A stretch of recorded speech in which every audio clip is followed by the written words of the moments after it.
Group Editor, Agriculture Today Group.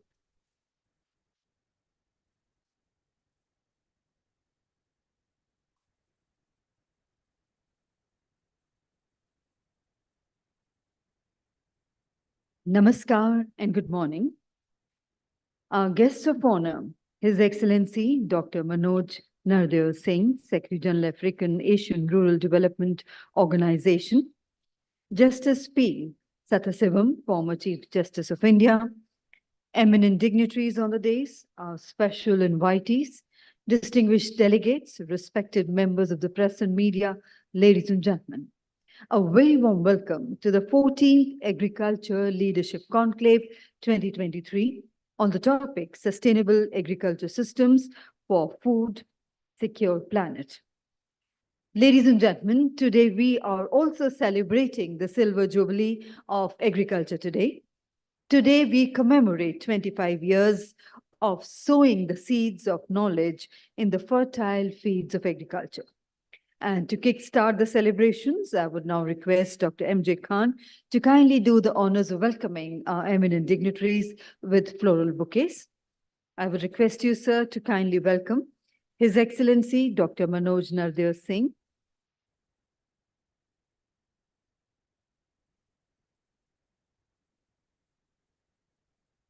A very warm welcome to you, sir.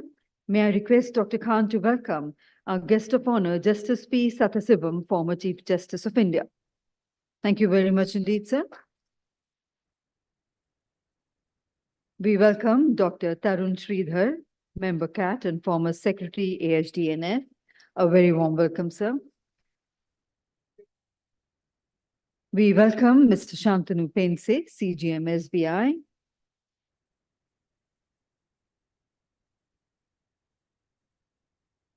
And we also welcome with us Dr. Maharaj Muthu. A very warm welcome to you, sir.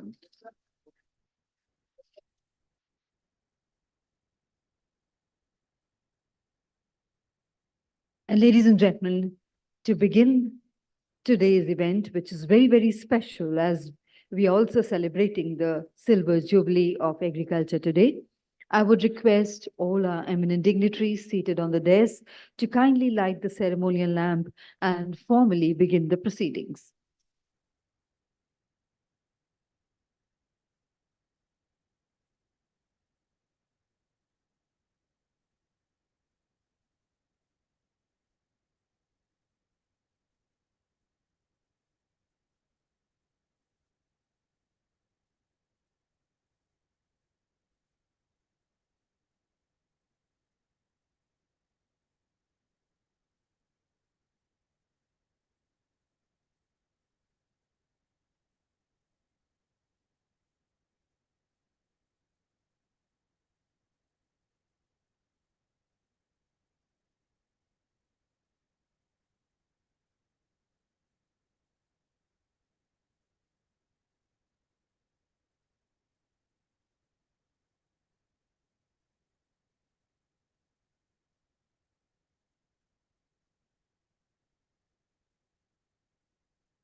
And we thank our dignitaries for lighting the ceremonial lamp and formally inaugurating today's event. May I request for a group photograph?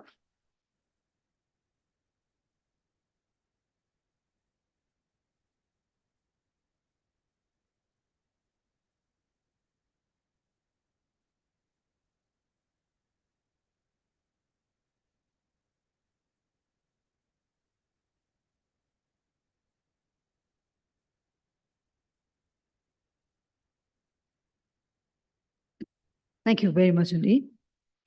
Ladies and gentlemen, the 14th Agriculture Leadership Conclave 2023 and awards aim to bring all key functionaries of the Indian and global agriculture system on one platform to deliberate upon key issues and agenda and prepare a roadmap to sustainability and food security. Ladies and gentlemen, today's event is very special as it is combined with the Silver Jubilee celebration of the Agriculture Today Group, presentation of the 14th Agriculture Leadership Awards, and the release of the special issue of Agriculture Today magazine. Important individuals and institutions who have played a seminal role to build new hopes and aspirations in agriculture will be recognized today at the Leadership Awards. Ladies and gentlemen, and now to reflect on the inception of the publication, challenges overcome, and express gratitude to the authors, staff, and readers who have been part of this incredible journey, I would like to invite Dr. M.J. Khan for his welcome address. Let's put our hands together to welcome. Good morning to all. My proud privilege to welcome all the dignitaries on the dais, starting with Justice P. Sathasivam, who has been a source of inspiration and guidance and a lot of support for this function and previous function that we had, and he chaired the jury of the awards to be presented tomorrow. So welcome, Justice Sathasivam. Let me also welcome Sri Manoj Singh ji, Secretary General of Africa Asia Rural Development Organization. Again, a very lot of cooperation, support, and a long relationship, and also one memorandum of understanding we have in place with ARDO. So welcome, Secretary General, the dais, and Tanu Sridhar Saab, former Secretary, Government of India, again has been part of Agriculture Today growth journey and the chamber that I chair, and almost every program, Tanu Sridhar ji, without you has not been complete. SBI Chief General Manager, Mr. Pense from Bombay, he has come. He has been supporting this program. Thank you very much, SBI, being the principal sponsor of this program. We met in Guwahati again here today. So thank you very much, Mr. Pense, for being part of this. Maharaj Muthu Saab, long relations that we enjoy, and though he is based in Rome, but almost every program that we organize, he makes sure that he's part of that. So thank you, Maharaj Muthu Saab, coming all the way from Rome, and almost every time that we have a program. Certainly this leadership summit for last many years, you have been part of this. My apologies for being late. This morning, got stuck in the traffic. I don't know, some wrong route, whatever happened, but I'm not the only one to be late. Of course, being the host, I should have been here in the time. Many delegates are also not reached on time. Yesterday, we had to close the registration when it reached 260 against the hall capacity of 150. So there were about 20 requests pending. We said, no, it's not possible because where will they be sitting? So now we realize that we could have actually requested 20 more in addition to those 20 who we denied. Thank you very much for being a part of this journey. I hope in the next couple of hours, all those who are on the way should be reaching here, and therefore, as Sapna mentioned, Sapna is in fact an integral part of the summit in 2008 when we started under the chairmanship of the Professor Swaminathan, and he remained the chair of organizing committee till 2018, the last time he visited New Delhi. In fact, I still recall that instance. In 2018, Professor Swaminathan was there when Secretary Agriculture Sanjay Agrawalji came. He touched his feet, and then in a complaining mode, he said that, Professor Saab, we wanted you to be in our program, which was held by the ministry 15 days before. Ministry tried its best to get Professor Swaminathan because Prime Minister's office had made it conditional that if professor is coming, then Prime Minister may consider to join that. Professor did not agree, so PM did not come. So this was the complaint from Secretary Agriculture to Professor Swaminathan. His answer was that I have been part of this from day one. Maybe this is my last visit to Delhi because owing to his health, and he was in a kind of prophecy he made, and that happened that way only. That program he visited the last time in Delhi, and so he has been guiding for this program. But Agriculture Today journey started in 1998, so we have completed 25 years. And this afternoon we'll be having some celebrations related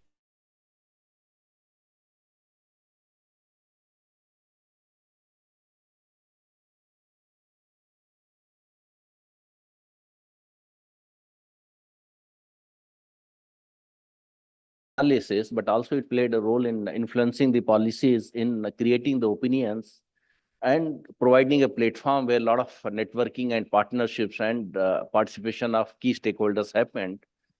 But more important than that was the start of the leadership awards in 2008.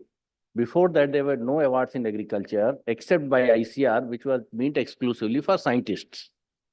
So other than that, ICR, I do not know, it must have been for a very, very long time, but there were no other awards in agriculture system. So we started leadership awards, and the awardees in the first function in 2008, they were so important. Dr. Chopra, Vibhushan, who was Director General of ICR, he was awarded. Professor M.S. Swaminathan himself was one of the awardees for policy leadership in 2008. Professor V. Kurian for bringing the white revolution. Padam Shri Bhamarlal Jain, Chairman of Jain Irrigation Systems, which is company creating worldwide impact. In fact, it was rated 5th best company in terms of social impact worldwide. Globally 5th largest. Then the pioneer of seed revolution in India, Padam Shri B.R. Barwale Sahab was among the awardees. State of Andhra Pradesh that time combined. So it was very, very important awardees that time in the very first award function. And that journey presented by the Speaker Lok Sabha, the then Speaker Lok Sabha, Somnath Chatterjee Sahab, is no more. Two governors, Balram Jakhar Sahab, Madhya Pradesh, and Dr. A.R. Kidwai of Haryana, who himself was chairing the awards committee, was on the dais. So very, very important program. In fact, I met a week later Speaker Lok Sabha. He said he could never imagine the kind of program it was in agriculture, probably. So very, and then of course, agriculture today, as part of its journey, we went around the states to bring out the special issue on different states. So almost 20 states we have covered, brought out a special issue on different countries to bridge that gap between India and the worldwide, and to promote the cooperation and trade and partnership. So almost again 20 countries we have done. We went for a week, almost 10 days to two different countries to bring out a special issue. So this, I think there is a film that will be shown in the afternoon that covers part of the very, very eventful journey. Again, this term I am using. Of course, the leadership awards will be presented tomorrow. This time there's a list of 25. Again, very, very important individuals and institutions and states that are being awarded.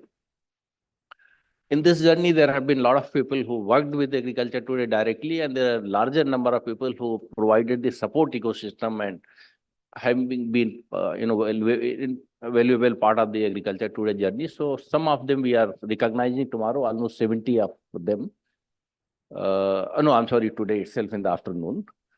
So I believe that as the day progresses, there'll be more people joining, and there'll be more important discussions happening, and more clarity about the contribution that agriculture today made. In fact, today there are a few more magazines in the marketplace. For first almost 20 years, there was no magazine other than agriculture today. Probably ICR had some publications, but there was different nature publications.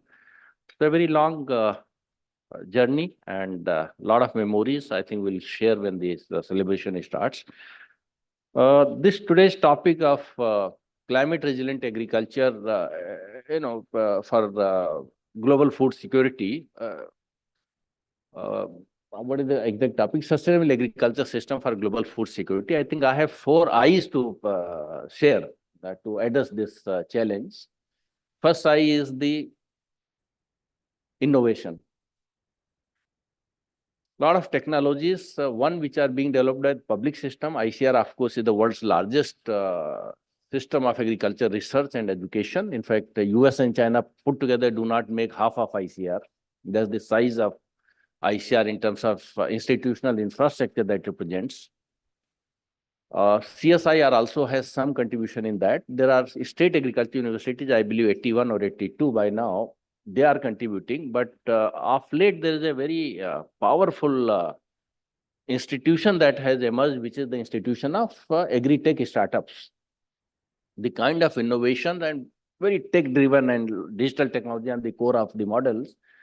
So those innovations are extremely important in addressing the challenge of either the climate challenge and its implications for food security, or the sustainable development practices. So this I has to be accelerated related to innovations and little more broad basing and taken to the ground. So this is one I that I wanted to share on this as a to this, challenge of climate change and ensuring the food and nutritional security. The second I is about the investment. Global, the nations and the leaderships worldwide are committing funds and pledging more greater funds, as we saw the announcements at the COP28. But still the kind of work that is required to be done on the grassroots level, that is missing. Different nations which need more funds to be able to contribute more to bring down the greenhouse gases and no system of carbon credit platforms to be operationalized and many other ways, I think need investment, and therefore there is a need for collective global cooperation in terms of pooling the resources and putting in where it is needed. Whether that country has those resources or not, but as a part of global strategy, because climate change does not recognize or respect the geopolitical boundaries. So therefore, the second I is about investment. Third is about information and awareness. Its importance in terms of educating the practitioners in agriculture, whether it is the farmers particularly, or the Krishi Vigyan Kendras, or the extension workers. This is very important because we talk about climate resilient agriculture and climate smart agriculture, and more importantly, I say climate adjusted agriculture system. But unless the practitioners are educated on that, probably things will not work. Last is about integrated approach and probably reaching out to Africa. Africa is a continent that promises a lot of possibilities. So where the challenge of climate change might affect traditional contributors of food production and performance, Africa is promising is a land of possibilities. So that probably is one where the global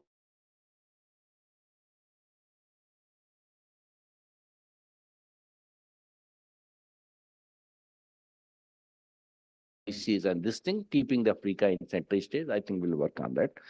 So thank you very much. Already we have started late and I have spoken a little longer than what I should have. Thank you very much. Thank you all.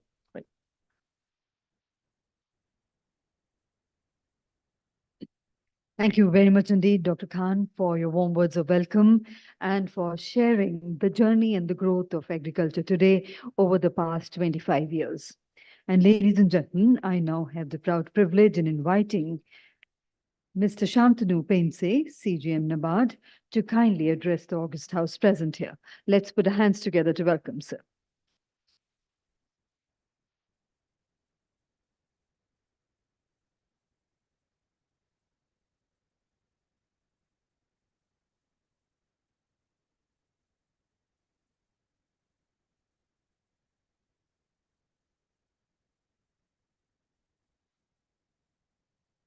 A very good morning to you.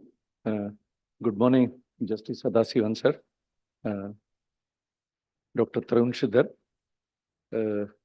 Mr. Manoj Nardev Singh, who is Secretary General Afro-ASEAN, Dr. Khan, all the guests on the dais, and all of you. I'm not an agriculture expert, so I will keep it very brief.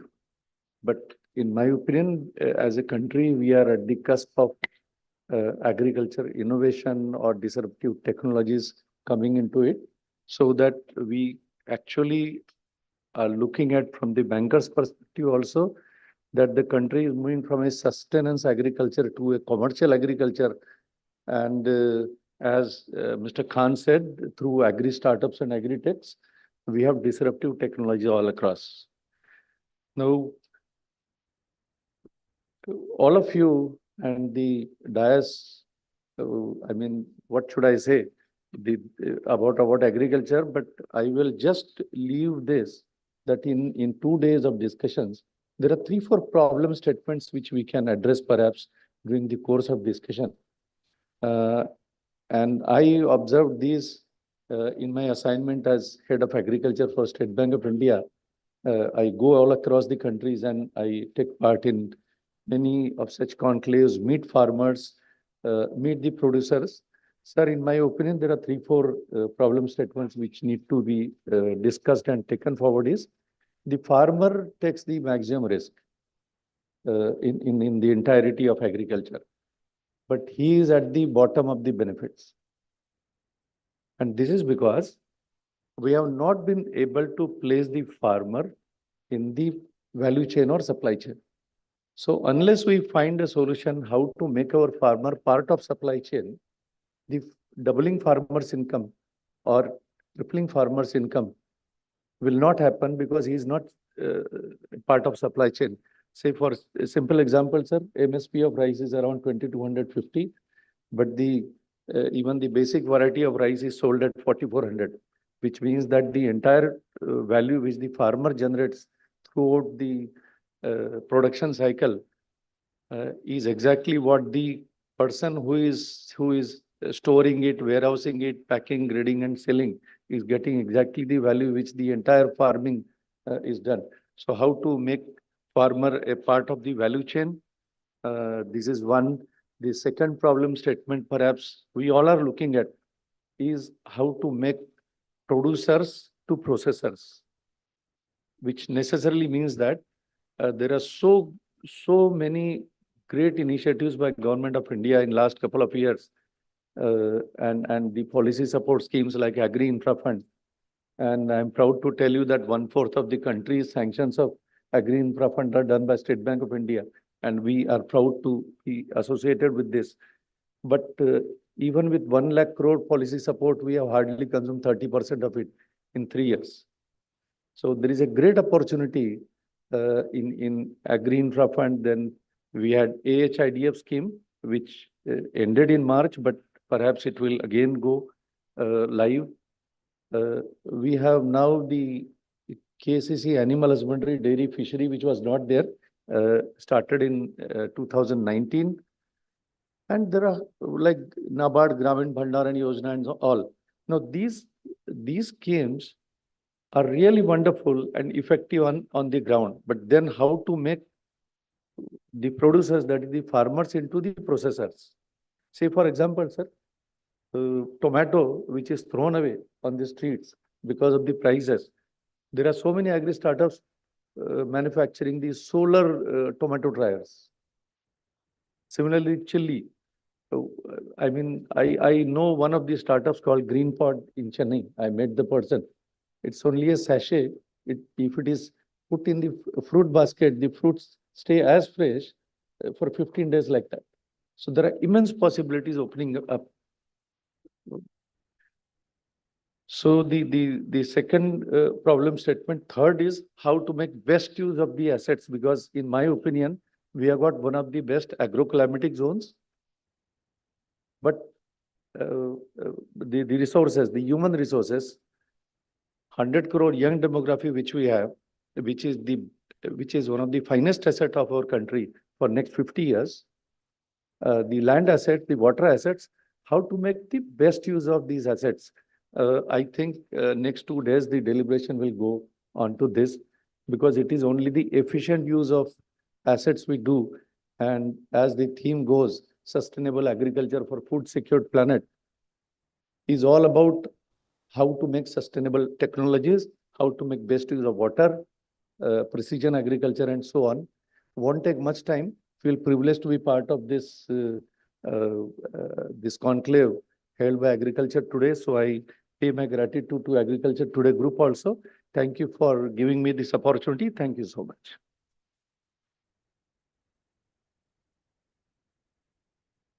Thank you very much indeed, sir, for sharing your valuable inputs. Ladies and gentlemen, Mr. Shantanu Pense is CGM, State Bank of India.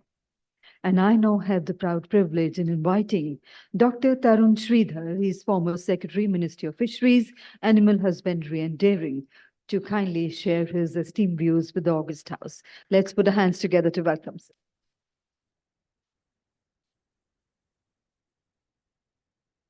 Dignitaries on the dais, ladies and gentlemen, a very good morning to all of you. It's indeed a matter of great honor and pleasure for me to participate in the Agriculture Leadership Conclave. And as Dr. Khan said, I have been an integral part of the journey of Agriculture Today Group now over the last almost a decade. And Agriculture Today Group has added substantially to my growth in this sector and understanding this sector in the correct perspective. I see all of you here are very renowned and recognized experts in the field. So I will not burden you with some extra thoughts from my side. What I feel is that during our lifetime, we have seen a lot of changes in terms of how we view agriculture as a vocation. Dr. Khan used the word smart agriculture. Otherwise, agriculture was always associated with simplicity, poverty, livelihood, and hand-to-mouth existence. Now we are talking in terms of agriculture as a profession, agriculture as an alternative vocation. And that is the paradigm shift which has taken place over the years. Secondly, agriculture is being discussed in these terms in the public domain, which is a very, very healthy development. And Agriculture Leadership Awards is one significant step towards this. Now, without saying much about my thoughts, I was very fascinated by an article I read recently in The Economist. Now, as most of you would know, that Economist is probably one of the most reputed and prestigious weekly magazines, and it has an Asia edition, Europe edition, and a global edition. By and large, 90% of the material in the editions is the same. It just is tailored to a particular area. So it was a very interesting article on India and India's agriculture in The Economist. And I used some extracts of that article for my own article also. Now, why I was fascinated by that article and I want to share some extracts with you is that Economist is not generally very kind to us.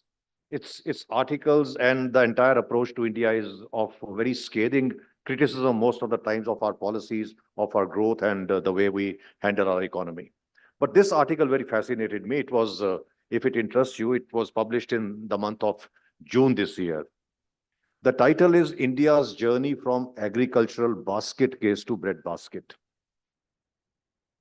Now it begins like this. Yet in some senses, rather than stagnating, Indian agriculture is flourishing. Now, Dr. Khan, most of the times when we talk in terms of the growth of agriculture in our country, in these seminars and discussions, or even during the meetings wherein policy is being discussed, we always start with this worry that agriculture is stagnating. The growth rate has been hovering around 2%. And I hold myself also guilty of this. I have also been using this term that while the dairy, poultry, and the fishery sectors are registering a very impressive growth, the growth rate in agriculture is stagnant. But what the economist says is, rather than stagnating, Indian agriculture is flourishing. Working conditions may be grim, but almost record harvest and shortages, famine, etc. are things of the past. Farming exports in the fiscal year ending in March were up by 9% in the previous 12 months, hitting US 26 billion and representing 7% of India's outbound trade. During the global food scare that followed Russia's invasion of Ukraine last year, India became a pivotal exporter of rice and wheat, as well as other grains. In one of many such examples, it recently agreed to send 20 million tons of wheat to the Taliban in Afghanistan, adding to 40 million tons last year. Now, this is the kind of perception about Indian agriculture which is emerging globally. And I think this is what we need to capitalize on rather than sitting on our past laurels. And this is what should give us an opportunity and a motivation to have an entire paradigm shift and the perspective, the way we approach our agriculture. We should move away from viewing agriculture merely as a traditional vocation, traditional occupation, a hereditary activity, source of livelihood, and look at it as an alternative vocation, which can actually be a pillar of economic growth in the country. I'll stop here because there are technical sessions which are to follow, and we have, I see many professionals and experts in the area. I wish this conclave all the best, and I look forward to participating further tomorrow also in the award ceremony. Thank you so much, ladies and gentlemen. Thank you. Thank you very much indeed, sir, for sharing your esteemed views. And ladies and gentlemen, I now have the proud privilege in inviting our guest of honor, Justice P. Sathasivam, former Chief Justice of India and former Governor of Kerala, to kindly share his views with the audience present here today. Let's put our hands together to welcome our guest of honor, Justice P. Sathasivam.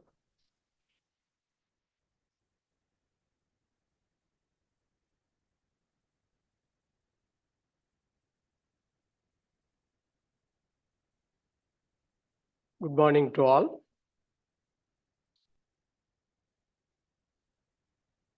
It is an honor to associate with the dignitaries, specialists in agriculture and agriculture-related business on the dais and off the dais. Now, being the inaugural session, now I'm not going to touch more details, but briefly I will inform some of the ground realities to the experts who are going to address. Personally speaking, I come from a farming community. My forefathers, grandfather and father, all farmers. I studied only in a village school, that too in Tamil medium, in my mother tongue. And after reaching the highest position in the judiciary as 40th of Chief Justice of India in the year 2013-14, at the farewell address, I mentioned to my colleagues and members of the bar and the media that after retirement, that is on 27/4/2014, I'm not going to stay either at the national capital, Delhi, or my state capital at Chennai. I want to continue my farming. It has come as a big news in the next day media. Then many persons visited my house. After retirement, as per the procedure of the Supreme Court rules, the retiring judge can stay 1 month in the official bungalow. So I stayed there for 3 weeks. At that time, many people came and met me. Sir, why you are going back to your land? Why don't you stay at Delhi? Nothing wrong in informing the audience by referring some of the decisions of mine. One group of leaders, they came and said, sir, you are the only judge in the Reliance Gas, made an observation for encouraging public sector undertakings instead of giving it to a private entrepreneur. We have a lot of litigations, arbitrations, legal problems. Why don't you stay at Delhi? No, I said, no. It is my personal view. I have to maintain that high office. I don't want to do the same thing after retirement. And I have an interest in farming. I want to continue do farming in my village. So I refused to stay either at Delhi and Chennai and settled within 3 weeks in my native place. Now, why I am mentioning, when I reached my lands, reached my village, then only I realized the problem of farmers. I'm sorry to say, those so many advisors to our Prime Minister, Chief Minister, Agriculture Minister, Finance Ministers. But I assert, even now the ground reality is not being placed before them. They might have studied in Australia or England or America.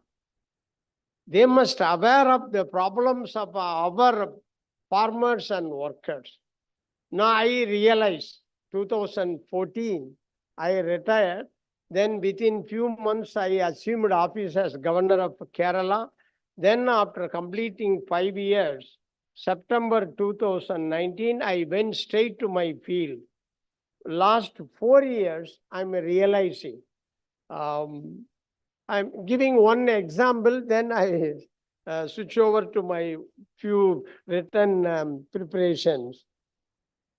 Even today, farmers are not getting the minimum price for them. I am aware that it is a responsibility of the elected government to safeguard both the consumer as well as producer. But my little experience shows that they are afraid of consumers because they are more in number. So if price goes up immediately, any government, central or state, they get imported those articles or food products from outside. Immediately, somebody said, one of my colleagues, they are throwing the tomato on the street. Yes, that is happening. I myself, even today, I am selling coconut 7 rupees to 10 rupees. Tender coconut 15 rupees to 17 rupees. I want to share one more interesting personal experience. Last year, I had the opportunity to attend a national conference of textile mill owners at Mumbai. Home Minister participated and handed over prizes, and I was asked to address.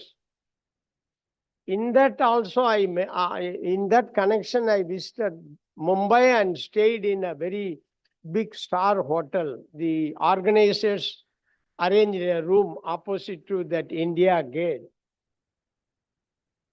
I cannot forget that incident. So that's why I want to convey it. Even at that time, last year, I sold tender coconut from my field for 15 rupees, maximum 17 rupees during summer. This time, this period, winter, 14 to 15. When I reached that hotel from the airport, immediately after entering the room, immediately they offered a tender coconut. Then after some time, after tasting it, after some time, in the same room, they provided laptop. Immediately the price came in that laptop. They mentioned 900 rupees. See the mind of a farmer. I am selling 15 rupees. Same tender coconut I tasted for 900 at Mumbai. Maybe that is the highest charging hotel in India, I heard, I verified. No, why I am mentioning this? Farmer is not getting the required minimum prices. So whenever I get an opportunity to visit Delhi and meet our Prime Minister, I used to convey this. Even 3 months back, I mentioned. Even 22nd, after our conference, I am meeting for half an hour with him. I'm going to tell several aspects. Actually, the central government has brought several schemes under the name of Pradhan Mantri. But unfortunately, it has not reached our farmers. Then PM asked, what is the remedy, sir? Now I said, sir, everything is in Hindi or English. It should, if your schemes fully reach the farmer, it should be translated in their mother tongue. Then I suggested, I collected all your schemes. It is available in the Gazette. I collected, I handed over. You translate it in all Indian languages, Tamil, Malayalam, Kannada, Telugu, likewise. Maybe 40% maybe Hindi-speaking states, but remaining states are other languages. They must understand your schemes. I mentioned one illustration for his easy understanding. Sir, you have a very good Pradhan Mantri insurance scheme for farmers. Suppose if I plant banana, maybe at the time of plantation, no problem. When it ripe for harvest, sudden rain, thunderstorm, You see what is happening last 1 week in Tamil Nadu, in Chennai, now in southern part of Tamil Nadu, almost everything has gone. At that time, the farmer must get the at least minimum expense. Yes, then immediately PM said, yes, these schemes are there. Sir, he is unaware. Now I am last 4 years, I am doing it. I am unaware of this scheme. So you translate in a simple words, it should reach the farmer and it should be printed in a small booklet like 20 or 25 pages. That you government office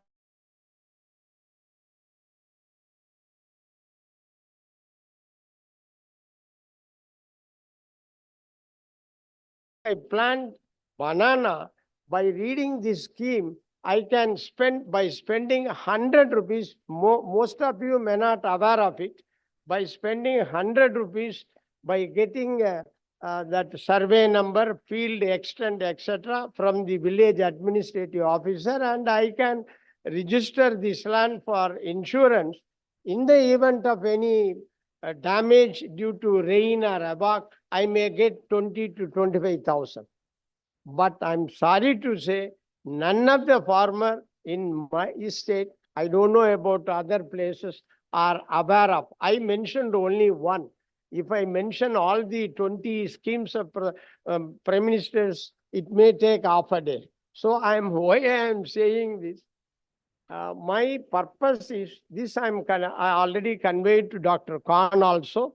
So through their magazine, all these schemes should reach the farmer, and he must get a minimum price, and that is my request.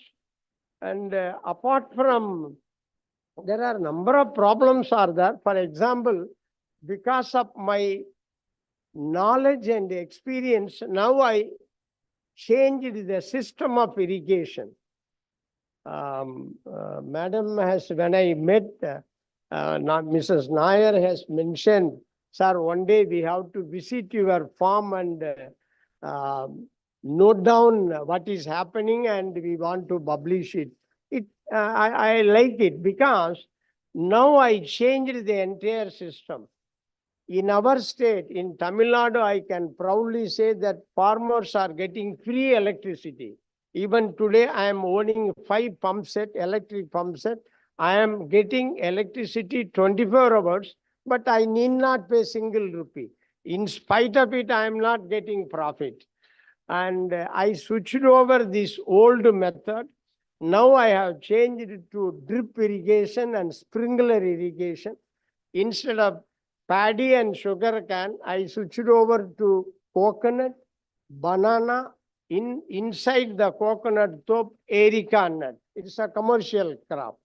I hope maybe after some time I may get good income.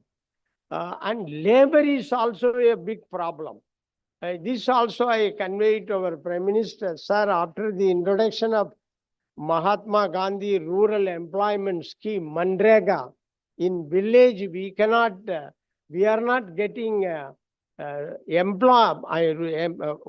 employees or workers for cultivation. See, after the Right to Education Act, every family members have to send their children to school. It is a mandatory. Otherwise, the parents can be prosecuted. So good. But after getting education, nobody likes to come and work in the field. This is the reality. Everyone, every day, minimum 3 to 5 boys and girls coming and asking me, sir, put a vote to collector or minister or someone. I want a government job. That is the intention of farmers. So rest of the persons who are willing to work are now prefer to go to join this Manrega, rural employment scheme. Very difficult for a farmer to use manpower for their lands. That problem is also there. But about this agricultural leadership summit, I congratulate Dr. Khan for organizing this. And I'm not going to say anything now at the appropriate time. Now I have several things to inform the audience, and maybe at the appropriate time, I can point out several plus points and minus points. And all the participants are experts. No, I have only little experience in agriculture, maybe 3 or 4 years, but you people have more knowledge about agriculture. So with this, I conclude my inaugural speech. At the appropriate time, I want to convey more things to the audience. Thank you.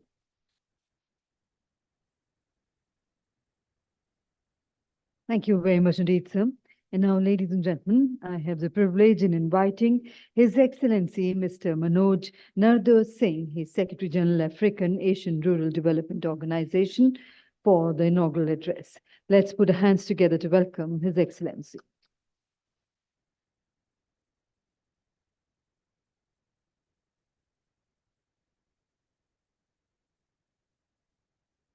Thank you very much, MC.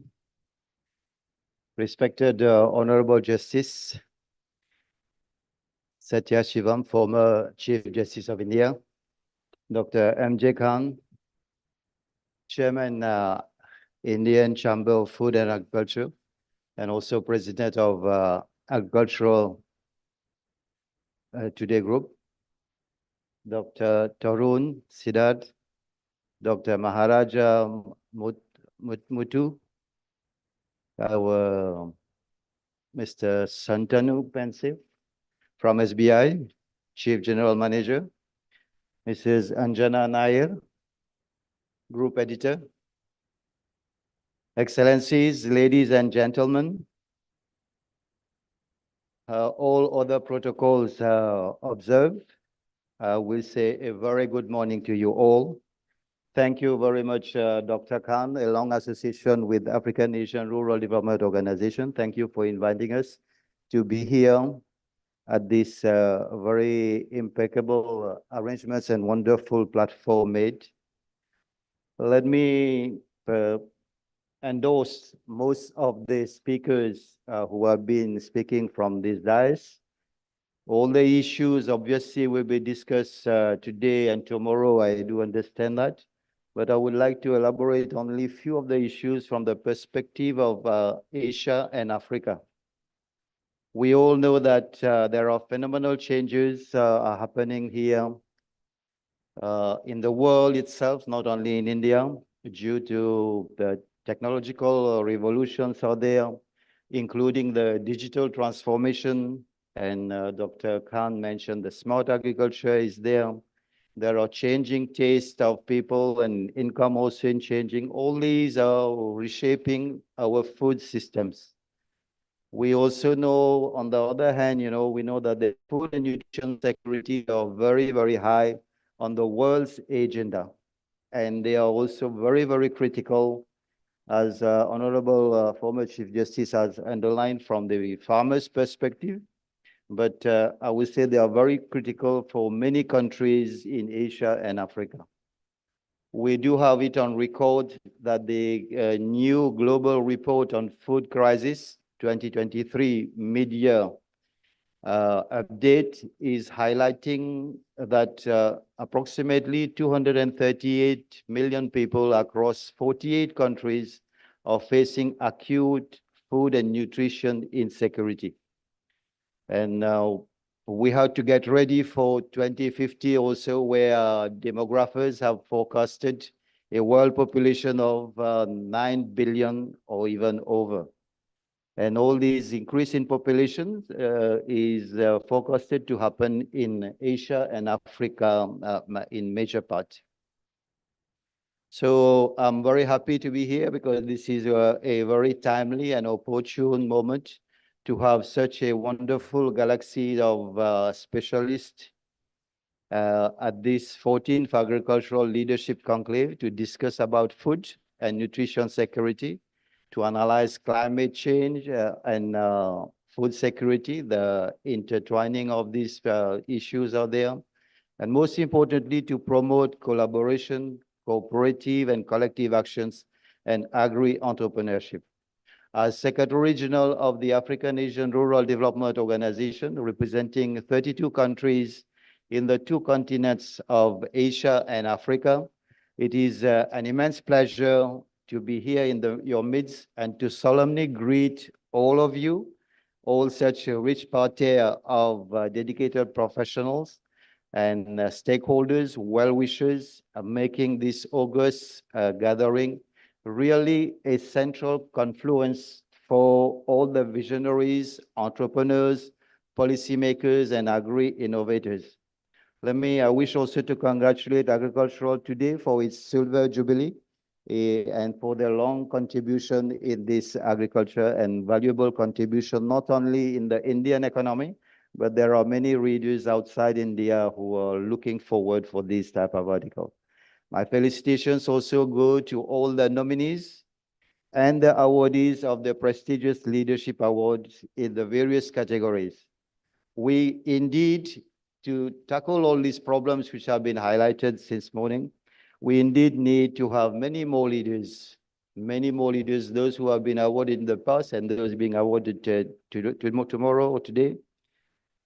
We need to garner greater commitments. We need to garner the more political will and leadership in the agri-sector.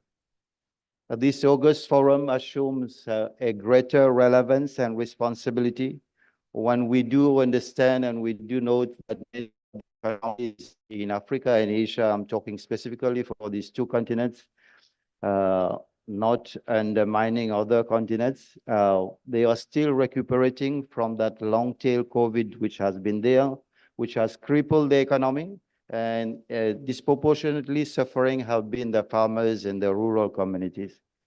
And simultaneously, they are trying to solve the complex and challenging issues of food security, nutrition security, health security, energy security, and environmental safety. The revival tracks of many of member countries, we are dealing with about 33 countries. Most of them are having issues with their revival tracks. They are lacking the desired steam to come back to even pre-COVID time. And they are facing headwinds with uphill task of combating. They are combating, Dr. Khan has been mentioning the eyes which we require. But here we see the farmers are combating, even economies are combating issues on food. A big problem is there, fuel, fertilizer, and financial issues. While they are simultaneously trying to find ways to target inclusive and sustainable development. Excellencies, ladies and gentlemen, it is very, very aberrant, and I will say extremely aberrant also that in these countries, India is doing quite well on so many of the SDGs. Of the countries we are dealing with in Africa and Asia, they are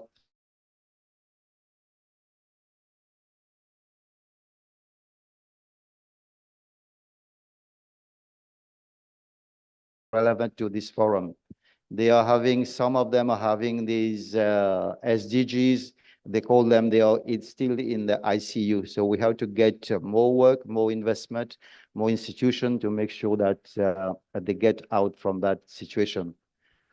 All these conundrums we are mentioning are really very sharp in the rural areas, and they are even to the extent of menacing lives and livelihoods, as Honorable former Chief Justice has underlined. Livelihood also is under difficulty whenever there are calamities and issues coming up. We are all very cognizant of these statistics, which may be scary from economics sides and from the farmers' sides.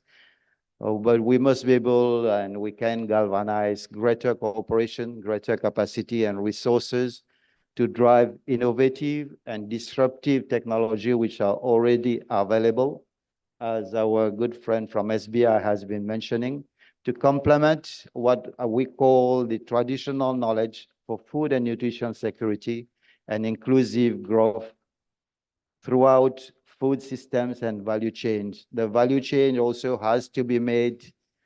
I think somebody highlighted the fairness in the value chain has to be there. We cannot only, when you talk to farmers, they will tell you, the value I don't get, I'm left only with the chain. The value is being taken by some other stakeholders. So we have to ensure that part of the value trickles down to those farmers. Excellencies, ladies and gentlemen, the African Asian Rural Development Organization is an intercontinental platform which is embodying that spirit of South-South and triangular cooperation. And we are also very much for the African and Asian solidarity for dissemination of knowledge, innovation, technology, entrepreneurship models, and so on, especially focused in the domain of agriculture and rural development. We are represented, we have many observer status at UN bodies, and we are operating from New Delhi with 6 regional offices in Africa and Asia. On our side, we are trying to pursue many capacity building programs, HRD building program, which we personally believe that these are very important elements to ensure that proper knowledge and proper technologies are there to shape agriculture and rural landscape and ensure prosperity.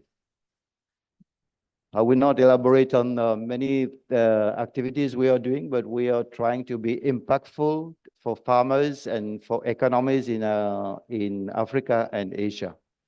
We do understand, we are very conscious that most of them now, many countries are largely dependent on agriculture in Asia and Africa. Those who are member with African Asian Rural Development Organization, they direly and urgently need technological interventions and viable solutions to de-risk that livelihood, to bring whatever we need in terms of vibrancy and buoyancy in the economy.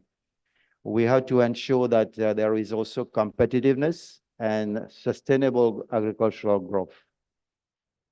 We do understand that many solutions are already available, and we are trying to champion and advocate more science to economies and more science to societies so as to bring affordable, innovative, and disruptive technologies as remedies to many of these maladies.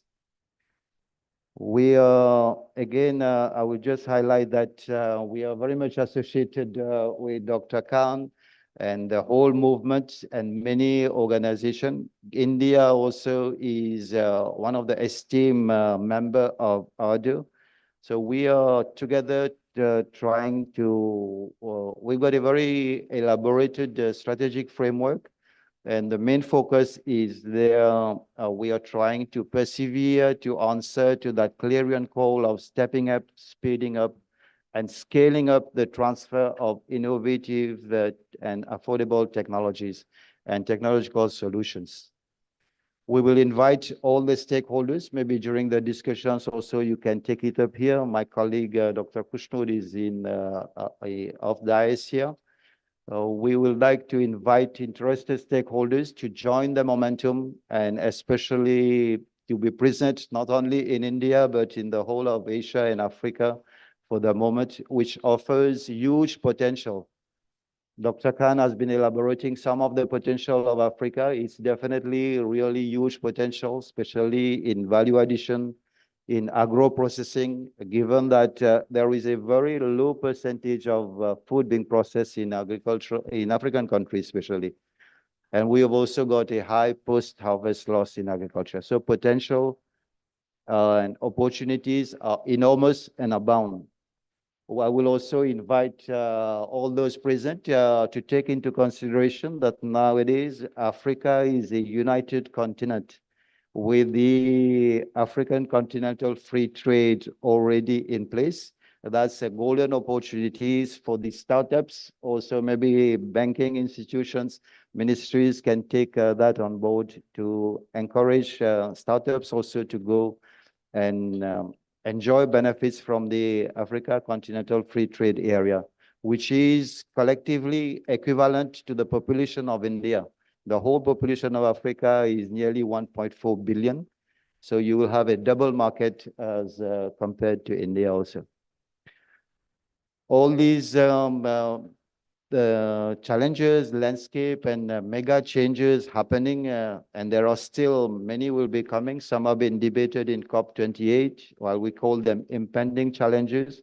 All these definitely require a rethinking and reviewing of the strategies. And Dr. Khan mentioned it, I will not elaborate on that. These eyes are really very important in terms of institutions, incentive, infrastructure, investment, income. But we, from other perspective, we realize that innovation will be the driving factor among all these eyes. In India, agriculture, we do know, is a powerful engine for livelihood, security, economic growth, and social transformation. But we have noted there have been a very fast progress which have been registered in India from the startups, digitalization, industries, institutions, and impactful government policies. India is nowadays, let me share with you, it's not a secret, everybody knows, India is leading the global south. So as a leader of the global south, I think many countries are looking towards India in terms of support and partnership to boost up agricultural production, especially those who are facing unemployment problem. Youth unemployment is a huge problem in many of these countries. So they would like to find opportunities in agriculture to ensure that these problems are properly addressed and timely addressed. We have also had a very landmark achievement. We congratulate the people of India and the government of India for the big achievement. We call it a landmark achievement at G20, where African Union, in a spirit of collaboration also, and in a spirit of solidarity, has been given adherence to the group of G20. So in such a spirit and a spirit of collaborative verticals and ecosystems could be initiated. We could also look into the possibility of working together with ADO and all those stakeholders to make sure that in our démarche, we get a world which is going to be free from hunger and malnutrition. I'm very confident that this conclave will bring resolutions and solutions eagerly and impatiently awaited by many countries, including India also. Together, we would and should assist in responding to all these quagmires and problems and shape agriculture and rural landscape, not only in India, but in Africa and Asia. I will invite you to think beyond the borders of India. And thus, together, we can solve this complex and challenging food security, nutrition security, health security, energy security, and environmental security, which I said right from the beginning. All these cross-cutting issues would certainly be elucidated. And I do expect that there will be certain resolutions and for policy formulation also, so that we can bring nutrition sensitive, traditional and modern agricultural food systems to free this world. ADO has been working on many thematic areas. We've been with Professor Moni is here. We've just been completing a roundtable meeting on millet. Millet also has got a potential. We are closing the International Year of Millet. I do understand there is a discussion, a session on millet itself. So we want millet to be taken further. The message of the International Year of Millet, which was rightly supported by Government of India and voted at the UN. So we want the millet also to be there because millet has promising attributes to resolve that nutrition, especially nutrition security. Thank you very much for your attention. Congratulations and agricultural group and all the awardees again. Thank you.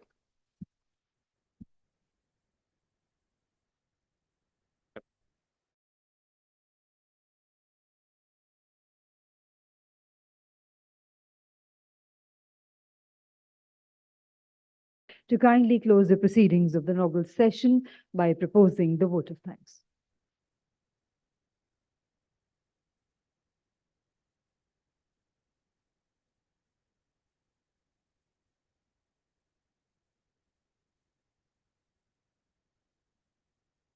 Good morning, everyone. It's a wonderful day. It's been a long time, 25 years to be exact. And only one word comes to my mind, and that is profound gratitude to all the patrons of agriculture today for supporting us, and most importantly, who had stood by us by contributing their wisdom and their support. Now, moving on to the responsibility of the day, I would like to extend a vote of thanks for all the people arrived here. First of all, let me begin with Justice P. Sadashivam, former Chief Justice of India and former Governor of Kerala, for being here, being the chairman of the National Award Committee of us. And then I would like to extend my gratitude to Dr. Tarun Sridhar, who is actually one among us. He's always there for all our issues and all our events. Thank you, sir, for being consistent with us. And I would like to extend my gratitude to His Excellency, Mr. Manoj Nardio Singh, Secretary General, African Asian Rural Development Organization. Thank you for being here with us for a very important day. And Mr. Shantanu Pense, CGM State Bank of India. Thank you for being here, sir. And Mr. Maharaj Muthu for gracing our event. And finally, Dr. M.J. Khan, Chairman, Indian Chamber of Food and Agriculture, for being with us, for guiding us and making what agriculture today is. Thank you. Thank you all the audience for being here. Thank you very much. Thank you very much indeed. May I request our dignitaries to come forward for a group photograph. And ladies and gentlemen, with that, we close the proceedings of the inaugural session. Once again, conveying our gratitude to all our eminent dignitaries for sparing their valuable time and being here with us. We would request everyone to kindly remain seated as we straightaway move to the next session. Just give us a moment while we arrange the top table for the next session. Thank you. Thank you very much indeed, sir. So, ladies and gentlemen, the next session is on policy initiatives, unlocking potential in agriculture. But before we go ahead, I have a small announcement to make. There's a Honda City car by the number 4948, which is being wrongly parked. If it belongs to any one of you, we would request you to kindly park it correctly. There's a Honda City car by the number 4948, which is being wrongly parked. We would request you to kindly park it correctly. And now, ladies and gentlemen, I would like to invite on stage our eminent panelist. May I invite our distinguished moderator, Mr. J.P. Meena, Secretary General, Indian Beverages Association, and former Secretary, Ministry of Food Processing Industries. A very warm welcome to you, sir. I invite Dr. S.N. Jha, DDG Engineering, ICAR. I invite Dr. Praveen Malik, CEO, Agri Innovate India Limited. I invite Dr. Vijay Sardana, Advocate, Supreme Court of India, arbitrator and techno-legal expert for food and agriculture. Warm welcome, sir. I invite Ms. Tanya Garg, Head of Impact and ESG from Pharmart. I invite Dr. M.J. Saxena, Advisor, Dabur Foundation, and Mr. Chirag Jain, Partner and Solution Leader for Agriculture and Food Processing, Grant Thornton. So once again, ladies and gentlemen, the topic for this session is policy initiatives, unlocking potential of agriculture, and the time duration for this session is approximately 1 hour. I would now like to hand over to our chairperson, Mr. J.P. Meena, to kindly carry on the proceedings of the session, beginning with his opening remarks. Over to you, sir.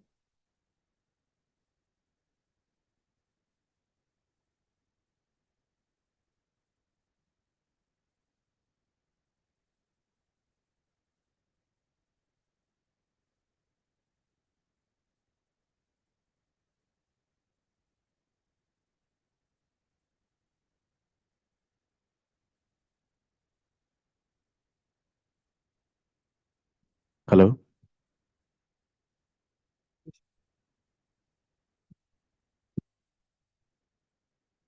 Hello.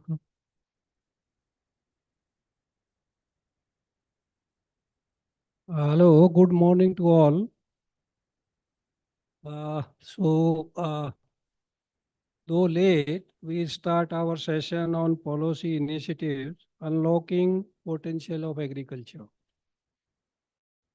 And with me on dais are Dr. S.N. Jha, DDG Engineering ICR, Dr. Praveen Malik, CEO Agri Innovate India Limited, Dr. Vijay Sardana, Advocate Supreme Court and arbitrator and techno-legal expert on food and agriculture, Mr. Alek Sanghera, co-founder Farmart, Mr.